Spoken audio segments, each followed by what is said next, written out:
Bienvenue à tous, merci d'être avec nous pour cette nouvelle édition de l'Africa Newsroom. Aujourd'hui, deuxième volet de notre semaine sur le Gabon avec un dossier consacré à la politique du logement social. Au programme également de cette émission, le forum de Bangui pour la paix a débuté ce lundi en Centrafrique.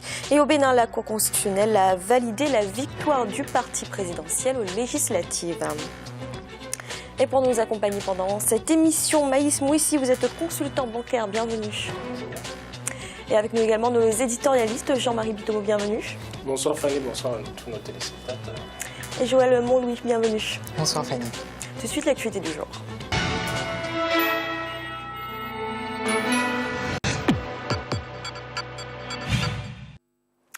Le forum de Bangui pour la paix a donc débuté ce lundi en Centrafrique. Plus de 700 personnes étaient présentes à la cérémonie d'ouverture. Les représentants de la société civile, les groupes armés, les religieux et les partis politiques doivent ouvrir la voie à une réconciliation nationale. Birama Saonera. Le retour de la paix et de la sécurité au centre des discussions en Centrafrique. Après plusieurs reports, le forum de Bangui s'est finalement ouvert lundi 4 mai 2015. Ces assises d'une semaine sont censées sceller la réconciliation entre les Centrafricains. Un forum qui se veut inclusif.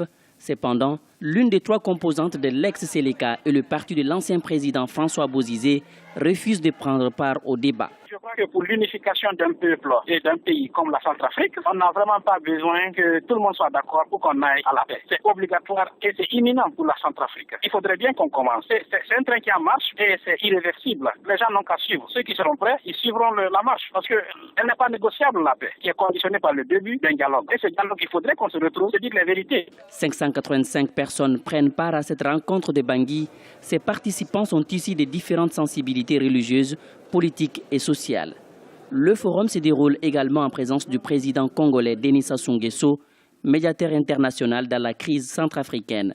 Au-delà des causes de la crise et des solutions immédiates, le forum se veut une occasion de dessiner les contours de l'avenir du pays. Je suis optimiste parce que je crois toujours à un lendemain meilleur, surtout pour ce peuple qui en a besoin.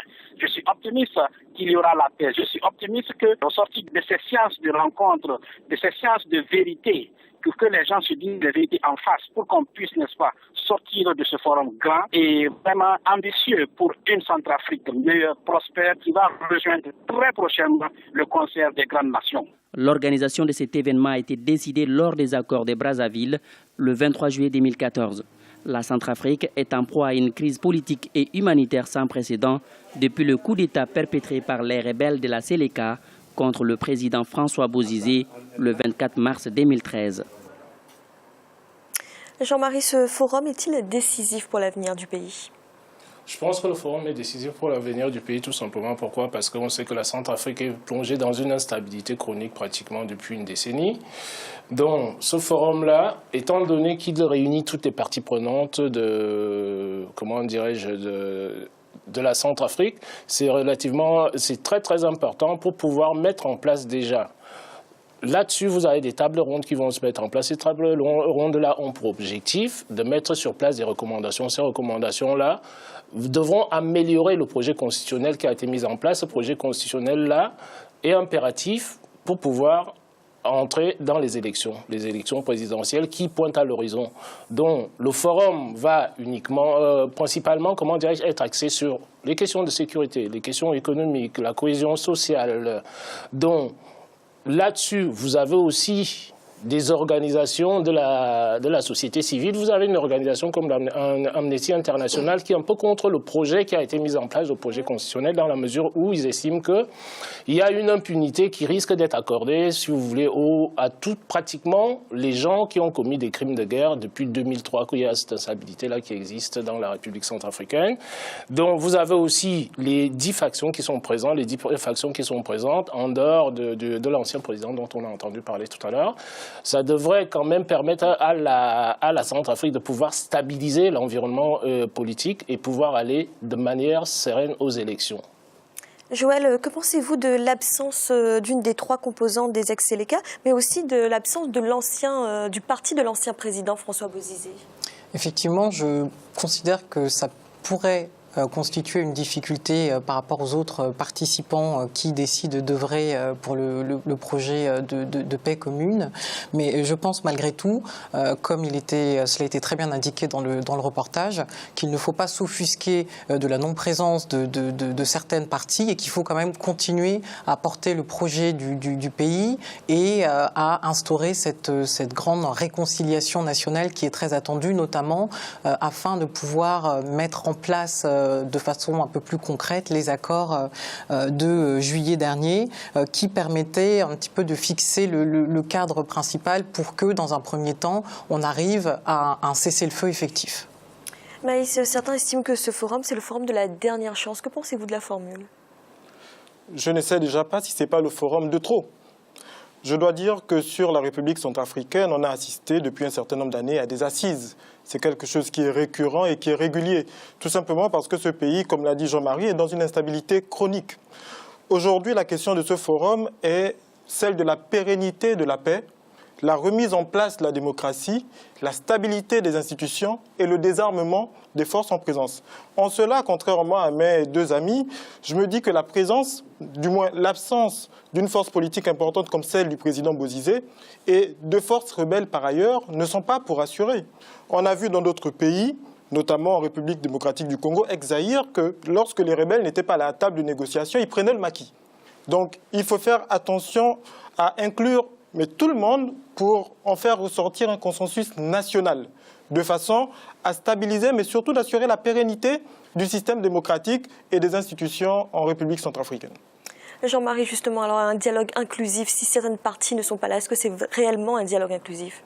C'est pas la première fois, Fanny, que ça se produit, ça. Parce qu'il faut déjà se rappeler que les assises qui ont eu lieu, je pense que, je ne sais pas si c'était en Éthiopie, les assises qui ont eu lieu en Éthiopie, vous n'avez pas toutes les parties qui étaient présentes à ces assises. Tout simplement, pourquoi ? Parce qu'il y a certains partis politiques qui sont décidés à boycotter, si vous voulez, ces assises. Donc, on ne pourrait jamais réunir tout le monde, même si tout le monde est assis. Je ne pense pas que vous pourrez sortir un accord qui soit un accord unanime par rapport à toutes les parties en présence. De mon point de vue. Donc, ce qui fait qu'aujourd'hui, là, si l'ancien président refuse de se mettre sur la table, ça veut dire que quelque part, je comprends un peu les craintes de notre invité qui sont que, dès l'instant qu'on n'est pas sur la table des négociations, on risque de prendre le maquis. Mais là-dessus aussi, on ne va pas attendre que tout le monde soit autour de la table pour pouvoir trouver une solution. Merci. Dans l'actualité également, au Bénin, la Cour constitutionnelle a validé ce dimanche les résultats définitifs des élections législatives. Elle confirme la victoire du parti du président Boni Yayi qui obtient 33 sièges sur 83. Pour autant, les forces Kori pour un Bénin émergent perdent du terrain. Ibrahim Ndiaye. Au Bénin, la Cour constitutionnelle a confirmé ce dimanche 3 mai la victoire des forces Kori pour un Bénin émergent aux législatives. L'alliance qui soutient le président Boni Yayi a remporté les 33 sièges de l'Assemblée sur les 83 que compte le Parlement. Le parti d'opposition, l'Union fait la nation, obtient 13 députés. Le Renouveau démocratique a obtenu, quant à lui, 10 sièges. Le parti au pouvoir s'en sort avec 33 députés, bien loin des ambitions de la cinquantaine de députés affichés avant le scrutin, bien moins que les 41 députés de 2011 et à peu près aussi bien que les 35 de 2007. Dans notre contexte africain sous les tropiques, on sait que les partis au pouvoir ont généralement une longueur d'avance sur les adversaires. Les avantages comparatifs en termes de disposition des moyens de l'État, d'occupation de l'espace socio-politique et médiatique, et tout cela a pu compter à conforter ou à donner au FCDE cette avance relative qui, somme toute, ne leur permet pas de contrôler l'Assemblée nationale, même a priori avec les satellites qui peuvent d'office aller avec elle. 6 formations politiques se répartissent 19 autres sièges. La composition définitive de l'hémicycle dépendra désormais des jeux d'alliance. Quand vous faites la somme des scores réalisés par les partis et alliances se réclamant de l'opposition, la majorité se dégage nettement de ce côté-là. Il reste cependant que l'habileté des uns et des autres dans les négociations peut faire la différence, de telle sorte qu'au jour d'aujourd'hui, on ne saurait dire si c'est l'opposition ou la majorité au pouvoir qui arriverait à réaliser des accords de législature pour obtenir une majorité au sein de l'hémicycle. Prochaine échéance électorale pour le Bénin, la présidentielle qui aura lieu le 28 février 2016. Un scrutin pour lequel le chef de l'État béninois ne sera pas candidat. Joël, que pensez-vous de ce recul du parti du président, même s'il gagne les élections législatives ? Effectivement, on est en présence d'une victoire toute relative. Donc actuellement, ils ont environ 40% des sièges, alors que précédemment, ils en avaient 59. Donc, va se poser un certain nombre de difficultés, à mon avis, compte tenu des différentes alliances qui vont se mettre en place, notamment, dans un premier temps, pour obtenir la présidence de l'Assemblée, mais ensuite en prévision de l'élection présidentielle qui se dessine dans les mois à venir. La campagne électorale a été marquée par un débat sur une possible modification de la Constitution. Est-ce que vous pensez que ça peut être une des causes de ce recul du parti du président ? Pas tellement, d'autant que peu avant l'élection, le président Yahi Bouni a annoncé qu'il ne se présentait pas à la prochaine élection présidentielle. Et d'ailleurs, en cela, c'est le fait marquant pour moi de l'actualité politique béninoise sur les dernières semaines. Alors qu'on a eu un président Faure Gnassingbé qui allait à son 3e mandat, avec les contestations qu'on connaît, alors qu'on a eu le président Pierre Nkurunziza au Burundi qui a décidé de se présenter pour un 3e mandat avec les émeutes que l'on voit à Bujumbura, on se rend bien compte que le président Yahi Bouni a peut-être pris la décision de la sagesse. Ça emmène à se questionner sur la question de la limitation des mandats. Est-ce qu'on peut continuer dans nos pays à faire en sorte que nous soyons comme des ovnis politiques sans limitation des mandats, où on peut continuer de faire 20 ans, 30 ans, 40 ans au pouvoir sans qu'il y ait d'alternance. Ce débat doit se poser. Et il faut d'ailleurs se souvenir que les révolutions arabes n'ont pas eu lieu ailleurs que sur notre continent. Donc les réalités des jeunes en Afrique du Nord ne sont pas nécessairement différentes des aspirations de celles d'Afrique subsaharienne.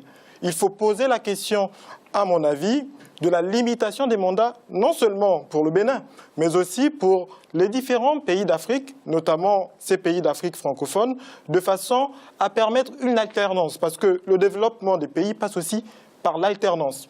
Et naturellement, qu'on ne m'oppose pas que dans certains pays occidentaux, on a des royaumes du type Angleterre. On sait bien que ce sont des monarchies parlementaires où on assiste de façon régulière à des alternances.